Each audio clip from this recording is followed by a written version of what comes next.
together. Radio 91 where it's always better. Where it's always better.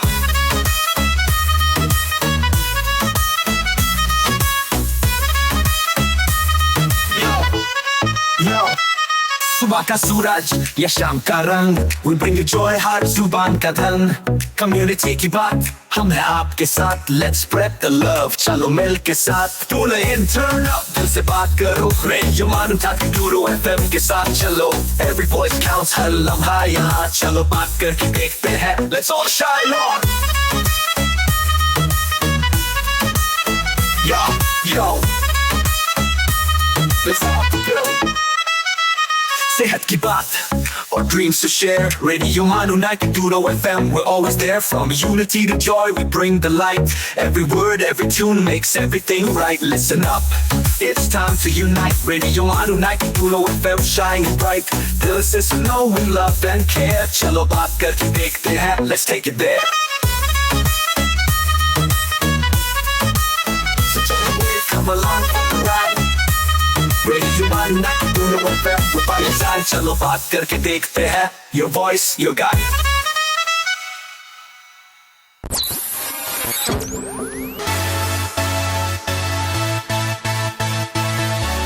ये है radio मानू 90.0 FM. चलो बात करके देखते हैं.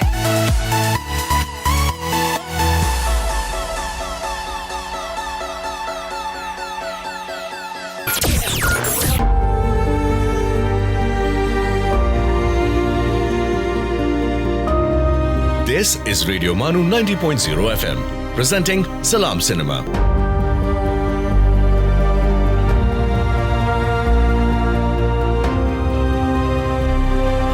लाइट बंद होती है, पर्दे पर कुछ मनाजिर आते हैं, कुछ एहसासात की तर्जुमानी बनकर एक कहानी, कुछ किरदार, ऑडियंस अदाकार की असीर हो जाती है. सीटियां बज रही हैं. अब तक तो हिंदुस्तान में सिनेमा का तस्वुर आम अवाम के जहन में इतना ही है, मगर एक पर्दा जो बरसों से लोगों के मनोरंजन की तामीर करता आ रहा है. कभी आपने इस पर्दे के पीछे की कहानियां सुनी है?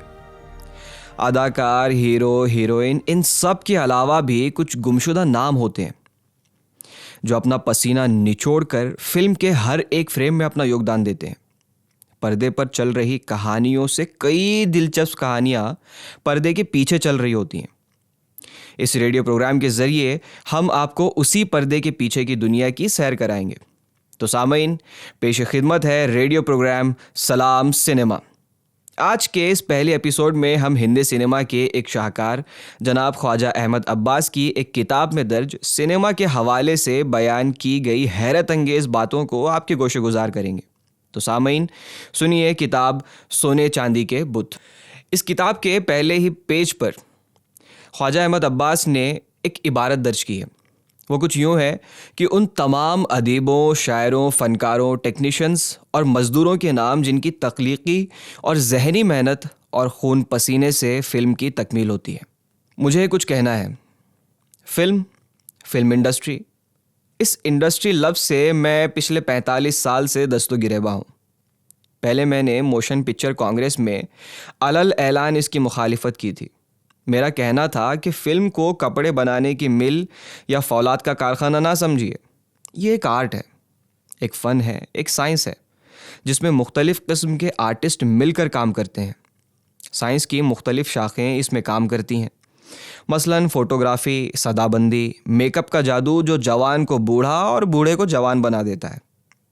इसको इंडस्ट्री समझकर या कहकर आप इस आर्ट की तौहीन कर रहे हैं. कैमरा बनाने की एक सनत या इंडस्ट्री हो सकती है. इसी तरह सदाबंदी के आलात एक फैक्ट्री बन सकते हैं, मगर फ़िल्म बज़ाते खुद एक फ़नकार के दिमाग में जन्म लेती है और मुख्तलिफ़ फ़नकारों के इश्तिराक से एक फ़िल्म की तकमील होती है, जिसमें सबसे पहले तो नाम डायरेक्टर का लेना चाहिए, फिर कहानीकार का, सिनेरियो और डायलॉग लिखने वालों के नाम, फिर कैमरे के माहिर, फिर एडिटर का नाम जिसका नाम ख़ास अहमियत रखता है, फिर एक्टरों और एक्ट्रेसों का, फिर सदाबंदी करने वालों का नाम, फिर म्यूज़िक डायरेक्टर का नाम जो हिंदुस्तान में सबसे अहम समझा जाता है. गर्ज 7 आर्ट मिलकर फिल्म का 8वां आर्ट जन्म लेता है. अगर हम फिल्म को यूँ समझें कि ये एक आर्ट है तो इसकी समाजी फनकाराना अहमियत का एहसास होगा। वो ज़माना ख़त्म हो गया जब तस्वीरें चलती हैं एक अजूबा समझा जाता था और हम भी बचपन में चलती फिरती तस्वीरों को देखने ही तो जाते थे। यह हमें देवकी बोस, बरवा, शांताराम, महबूब खान, सत्यजीत रे और दीगर डायरेक्टरों ने एहसास दिलाया कि फ़िल्म का आर्ट कितनी बड़ी और ताकतवर शक्ति है।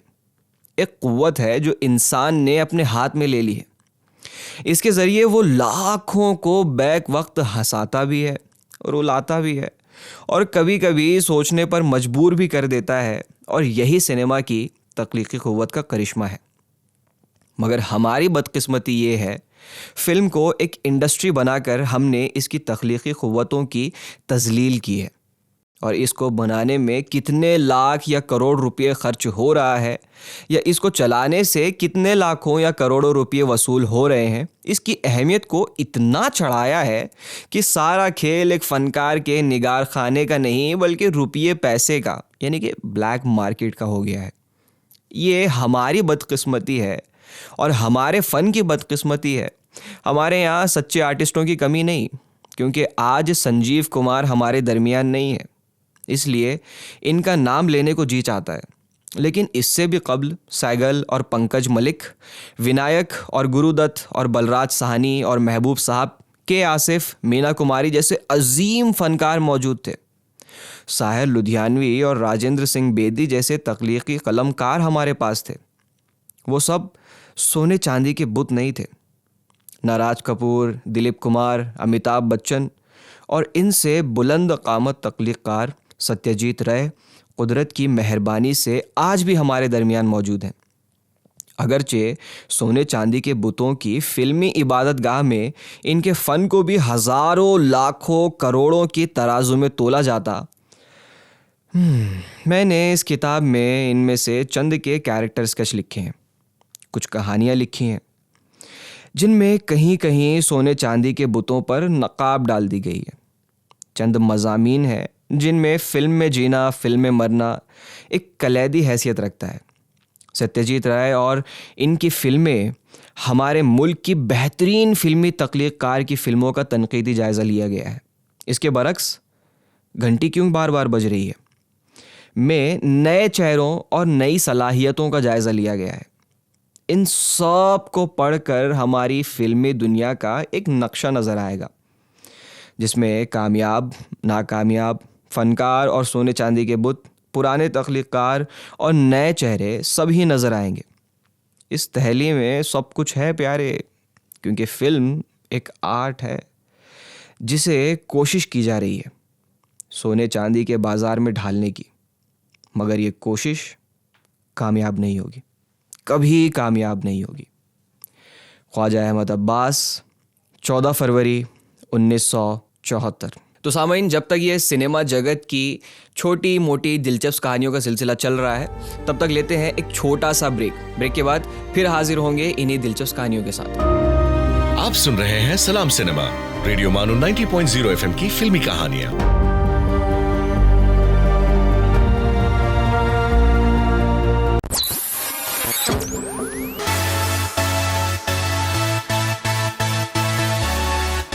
Listening to Radio Manu 90.0 FM। चलो बात करके देखते हैं।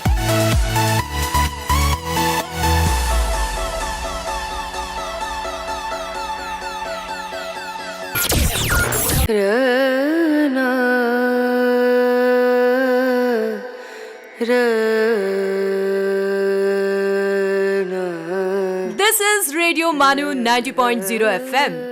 Let's listen to The Mindful Minute।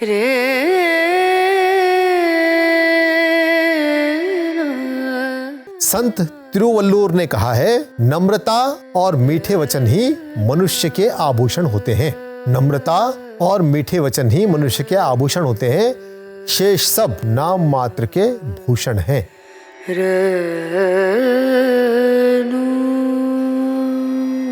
Our lives begin to end the day we become silent about things that matter. A quote by Martin Luther King Jr.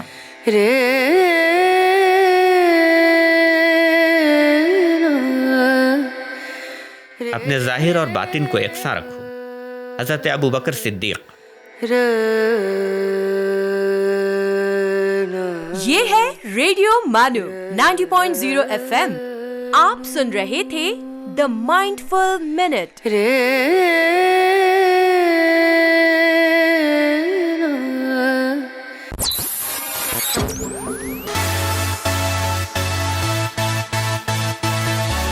You are listening to Radio Manu 90.0 FM। चलो बात करके देखते हैं।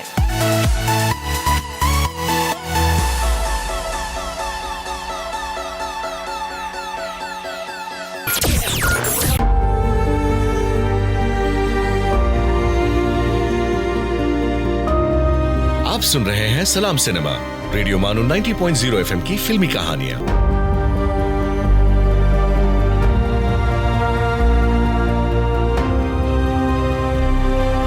तो सामाइन, break के बाद एक बार फिर आपका स्वागत है हमारे इस रेडियो प्रोग्राम सलाम सिनेमा में। तो आज के इस एपिसोड में हम ख्वाजा अहमद अब्बास की किताब से कुछ इक़्तिबास आपकी खिदमत में पेश कर रहे थे। तो चलिए अब उसी का सिलसिला जारी रखते हैं। फिल्म में जीना, फिल्म में मरना।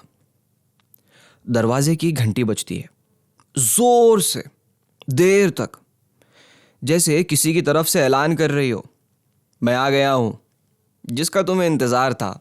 दरवाज़ा खोलो। ये दरवाज़ा भी और ज़िंदगी के तमाम दरवाजे भी इसलिए कि अगर तुमने दरवाज़ा फ़ौरन खोला तो मुझ में इतनी हिम्मत है कि दरवाज़ा तोड़ दूंगा। ये दरवाज़ा भी और ज़िंदगी के तमाम दरवाजे भी जो मेरे रास्ते में मिलेंगे, इसलिए मैं जल्दी से दरवाज़ा खोलता हूँ।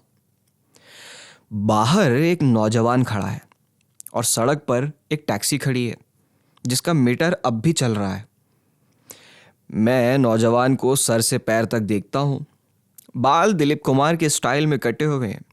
इसमें से एक घटिया खुशबू आ रही है। सांवले चेहरे पर दाढ़ी ताज़ा घुटी हुई है और मूछें ऐसी पतली जैसे जट हवाई जहाज़। जिस्म पर एक भड़केली बुशर्ट, गुलाबी शार्क स्किन की पतलून और 2 रंग की पतली नोक के जूते। कहिए, मैं आपकी क्या खिदमत कर सकता हूँ? नौजवान को कुर्सी पर बैठने का इशारा करते हुए मैं पूछता हूँ। जी, मैं आपके पुराने हमजमात जो हैं ना, मिस्टर शर्मा, मेरठ में वकील हैं।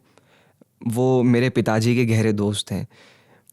इनकी चिट्ठी लाया हूँ और इस चिट्ठी में लिखा है, ये नौजवान बम्बई काम की तलाश में जा रहा है, इसकी मुमकिन मदद कीजिए। मैं सवाल करता हूँ, आप क्या करना चाहते हैं? जी, मैं फिल्म में काम करना चाहता हूँ। कैसा काम? जी, हीरो का काम। स्टेज पर कोई अदाकारी की है कभी? जी नहीं, लेकिन मेरे सारे दोस्त कहते हैं कि मैं बिल्कुल फिल्म का हीरो दिखाई देता हूँ। किसी रेडियो के प्रोग्राम में काम किया है? जी नहीं। फिर आपको ये ख्याल कैसे आया कि आप फिल्म में काम कर सकते हैं? जी, मुझे यकीन है। बस सिफारिश की ज़रूरत है। आप बस लोगों से मुतारुफ़ करा दीजिए। मेरे पास इस नौजवान से बहस करने या समझाने का वक्त नहीं है कि इस जैसे कई हज़ार नौजवान matric fail, matric pass, inter, BA, MA इसी तरह बम्बई में स्टूडियो के चक्कर लगा रहे हैं। इसलिए मैं ऐसे 2-3 सिफारिशी ख़त दे देता हूँ।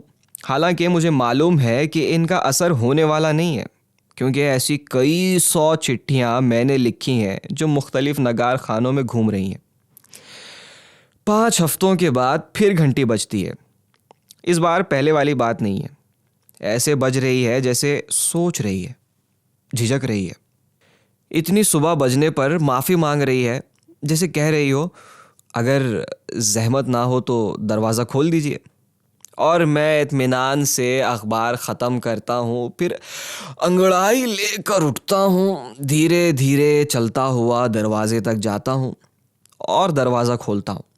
बाहर वही नौजवान खड़ा है, लेकिन इसके पीछे सड़क पर टैक्सी नहीं खड़ी। सिर्फ कॉरपोरेशन की लाल लाल बस धूल उड़ाती हुई गुजर रही है। इसके बाल तेल की जगह सिर्फ पानी से गीले कर कर संवारे गए हैं, जुट के संवारे गए हैं। दाढ़ी 2-3 दिन की बड़ी हुई है और जट हवाई जहाज जैसी मूछें अब यूं लग रही हैं जैसे जहाज का इंजन फेल होकर ज़मीन पर पड़ा हुआ हो। भड़कीली बुशर्ट घर में धुल धुल कर अब फीकी पड़ चुकी है और बिना इस्त्री के भी पहन ली गई है। गुलाबी शार्क स्किन की पतलून मैली जैकेट हो गई है और पतली नोक वाले जूते पर ना सिर्फ 10-12 दिन से पॉलिश नहीं हुई, इसका तला भी बिल्कुल घिस गया है। क्यों भाई, क्या हाल है? मैं यूं ही सवाल करता हूं क्योंकि जो हाल है वो तो बिल्कुल जाहिर है। जी मैं ठीक हूँ। 2-1 जगह लोगों ने काम देने का वादा किया है। एक पिक्चर तो अगले महीने ही शुरू होने वाली है। उन्होंने मुझे हीरो का काम देने का वादा किया है। मैं पूछता हूँ, जी हीरो तो नहीं, साइड रोल देने को कहते हैं। तब तो बड़ी खुशी की बात है। जी हाँ, मगर पिक्चर शुरू होने में देर है, अभी फाइनेंस का इंतज़ाम नहीं हुआ। इस वक्त तक आप अगर यही कुछ 50 रुपये कर्ज के तौर पर अगर दे सकें, मैं पिक्चर शुरू होते ही वापस कर दूंगा। खैर, मैं 5 रुपये देकर उसे रुखसत करता हूँ। 5 महीने के बाद फिर घंटी बजती है। बजती क्या है, एक हल्की सी, धीमी सी, कमज़ोर सी डिंग होती है। बस जैसे किसी ने डरते डरते उसे बस पूछ लिया हो और फिर जल्दी से हाथ खींच लिया हो। और इस बार इस नौजवान को मुश्किल से पहचान पाता हूँ, इसलिए कि अब वो नौजवान ही नहीं रहा। आंखें अंदर को धसी हुई हैं और इसके चारों तरफ गहरे काले घड़े, दाढ़ी बड़ी हुई, बाल उलझे हुए और खुश्क और ना जाने कितने महीनों से काटे नहीं गए। होठों पर पेड़ियाँ जमी हुई हैं और टूटे हुए जूतों पर धूल। वो भड़केली बुशर्ट अब मैल के नीचे से पहचानी नहीं जाती और वो शार्क स्किन की पतलून जो कभी गुलाबी थी अब मिट्टी के रंग की हो गई है, घुटने पर फटी हुई है। ज़रा सा पानी पिलवा दीजिए, स्टेशन से पैदल चल के आ रहा हूँ, वो बैठते हुए कहता है। मैं नौकर से चाय लाने के लिए कहता हूँ। फिर पूछना चाहता हूँ, कहो भाई क्या हाल है, लेकिन इस बार ये सवाल मेरी ज़ुबान से नहीं निकलता। चाय आई और वो कांपते हुए हाथों से प्याली लेकर इस तरह पीता है जैसे कई दिन से भूखा हो। मैं चुप बैठा इसे देखता हूँ। चाय ख़त्म करके वो खुद ही बोलता है, कभी कभी इंडस्ट्री का काम मिल जाता है, लेकिन इधर कई हफ्तों से न जाने इंडस्ट्री को क्या हो गया है, किसी स्टूडियो में शूटिंग ही नहीं हो रही। रहते कहाँ हो? जी वो दादर मेन रोड पर रंजीत स्टूडियो के सामने जो पनवाड़ी की दुकान है ना, वहाँ मैंने बिस्तर रख छोड़ा है। रात को वहीं सोता रहता हूँ। और अब मैं इससे वो जुमला कहता हूँ जो 5 महीने पहले कहना चाहिए था। अरे भाई, इतनी तकलीफ़ उठा रहे हो तो घर वापस क्यों नहीं चले जाते? और वो कुछ सोच कर फिर एक गहरी ठंडी सांस लेकर जवाब देता है, अब क्या घर जाऊँ जी, अब तो इस फिल्म लाइन में जीना, इसी फिल्म लाइन में मरना है।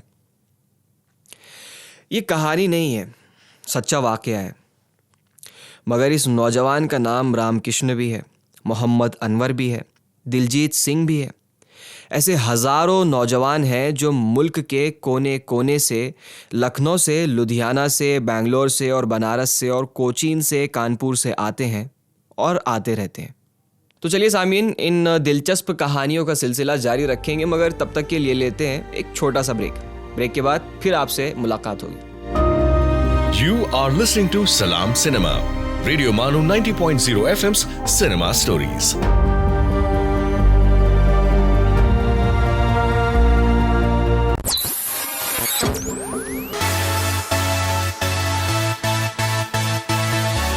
सुनते रहिए रेडियो मानो 90.0 FM। चलो बात करके देखते हैं।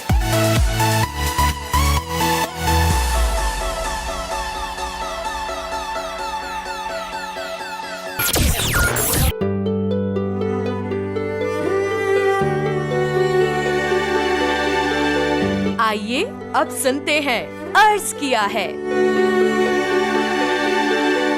आदाब, मैं हूं डॉक्टर हशमत। अर्ज किया है में आज हम जानेंगे कर्नल शफीकुर रहमान के बारे में।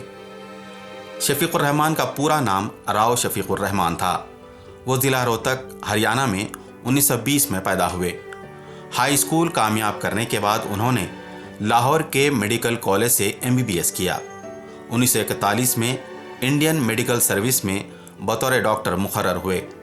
बाद में तरक्की करके कर्नल हो गए। फौज से रिटायरमेंट के बाद अकादमी अदबियात पाकिस्तान के सदर रहे। शफीकुर रहमान का शुमार उर्दू के मारूफ मिज़ाह निगारों में होता है। उनकी तहरीरें शगुफ्ता और रवां होती हैं। हल्की फुल्की बातें, नौउम्र लड़कों की नादानियाँ और हिमाकतें उनके ख़ास मौज़ूआत हैं। शफीकुर रहमान अपने मज़ाहिया मज़ामीन में अफसानवी तकनीक को बड़ी खूबी के साथ इस्तेमाल करते हैं।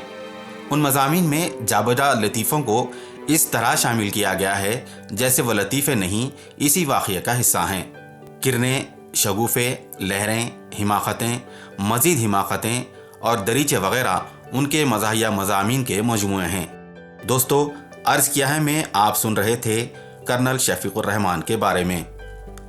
इस उम्मीद के साथ कि आपसे होगी दोबारा मुलाकात, इजाज़त दीजिए। आदाब।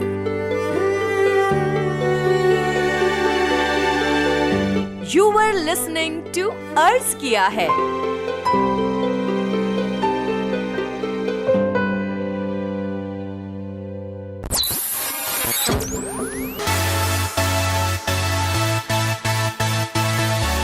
ये है रेडियो मानू 90.0 FM। चलो बात करके देखते हैं। सुनते रहिए रेडियो मानू 90.0 FM।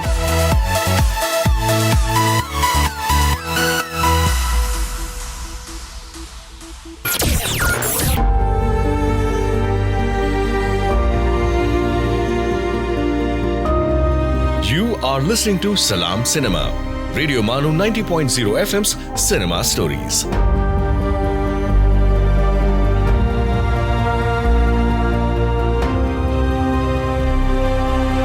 तो सामाइन, ब्रेक के बाद फिर आप लोगों का स्वागत है हमारे इस रेडियो प्रोग्राम सलाम सिनेमा में। अब तक आप ख्वाजा अहमद अब्बास की उन कहानियों को सुन रहे थे जो कहानियाँ बम्बई की सड़कों पे दम तोड़ देती हैं, जिन्हें फिल्म लाइन में कभी काम ही नहीं मिल पाता। आगे ख्वाजा अहमद अब्बास लिखते हैं कि अमीर घरानों के चश्मो चिराग भी उन लोगों में शामिल हैं जो बम्बई का रुख करते हैं फिल्म इंडस्ट्री में काम पाने के लिए, और गरीब घरानों की आस उम्मीद भी। इनमें वो भी हैं जो माँ बाप से हज़ारों रुपये लेकर बम्बई की फिल्मी दुनिया को फ़तह करने आते हैं, और वो भी जो बग़ैर टिकट सफ़र करके बम्बई पहुँचते हैं। मैं एक नौजवान जागीरदार को जानता हूँ जो तब मुंबई आया था तो इसके पास 80,000 रुपये की ऐसी अनोखी और सुंदर मोटर थी कि इसे देखने के लिए मरीन ड्राइव पर भीड़ लगी रहती थी, और अब वही दोस्तों से बस का किराया कर्ज लेकर स्टूडियो के चक्कर लगाता है। इनमें से चंद डायरेक्टर बनने आते हैं, तो कुछ स्टोरी राइटर या डायलॉग राइटर बनने आते हैं, लेकिन ज़्यादातर वही हैं जो दिलीप कुमार या राज कपूर की तरह चोटी के फिल्म स्टार बनने के सपने देखते हुए आते हैं। इनमें कितने ही कुछ हफ्ते या महीने स्टूडियो की खाक छानने के बाद वापस चले जाते हैं। सैकड़ों भी इसमें भर्ती होकर पेट पालते हैं और बरसों इस उम्मीद में रहते हैं कि किसी डायरेक्टर या प्रोड्यूसर की तेज़ नज़र इन पर पड़ जाए। और चूंकि हज़ारों में से हर साल एक दो अपनी दौड़ धूप से या काबिलियत या किस्मत से कामयाब हो भी जाते हैं, इसलिए कई हज़ार मनचले और सरफिरे नौजवान फ़ौरन अपना अपना घर बार छोड़कर बम्बई का टिकट कटा लेते हैं। 50 बरस से ये सिलसिला चल रहा है और ना जाने कब तक चलता रहेगा। ये सब क्यों? और क्या ये मौजूदा हालात में कुदरती और लाजमी है? क्या इस जहनी मर्ज का कोई हल नहीं है? क्यों का जवाब तो आसान है। फिल्म ज़िंदगी में हमारे इन नौजवान को जो ग्लैमर दिखाई देता है, कारें, फ्लैट, हज़ारों लाखों के कॉन्ट्रैक्ट, ये सब इन्हें मदहोश बनाने वाला एक सुनहरा ख्वाब पालने के लिए उकसाता है। वो जैसे दिलफरेब जाल में फंसकर जहन और इदराक को खो बैठते हैं और आंख मूंद कर फिल्म वालों के चक्कर काटने लगते हैं। जाहिर है कि ये सब कुछ कुदरती है और लाइलाज मर्ज। ज़रूरत इस बात की है कि मुल्क के नौजवान को फिल्मी दुनिया में दाखिल होने के लिए और तरक्की के लिए सही रास्ते का इल्म हो और इसके लिए मुनासिब मौके उन्हें मिले।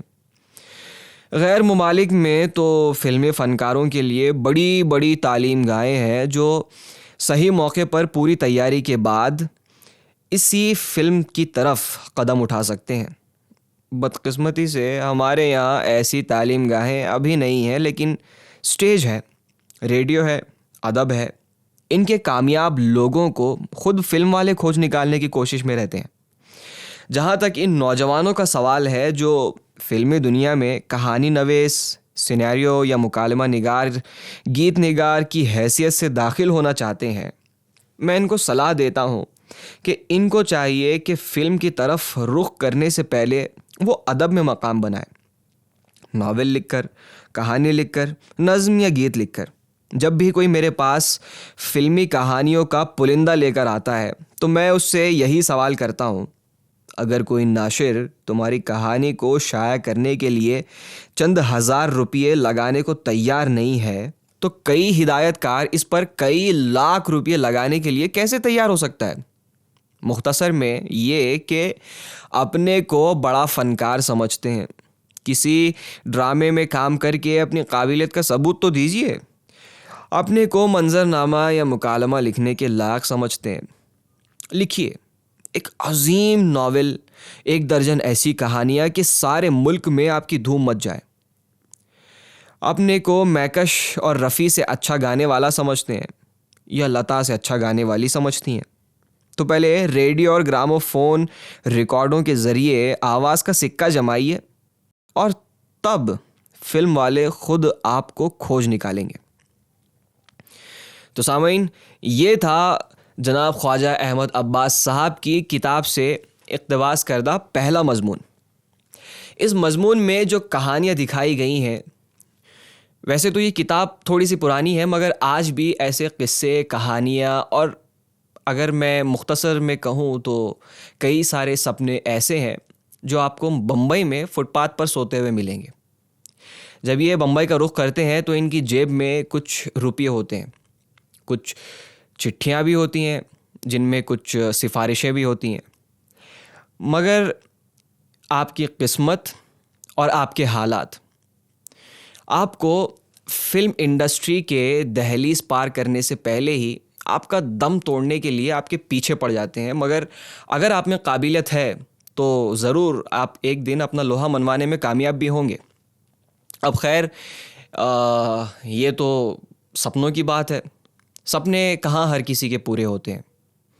खैर, सपने देखना भी आपके इख्तियार में है, तो सपने ज़रूर देखिए। अब इसी के साथ पहले एपिसोड का यहीं इख्तिताम करते हैं। अगले एपिसोड में ऐसी ही दिलचस्प कहानियों के साथ फिर आपसे मुलाकात होगी। आप सुन रहे थे सलाम सिनेमा, रेडियो मानो 90.0 FM की फिल्मी कहानियां।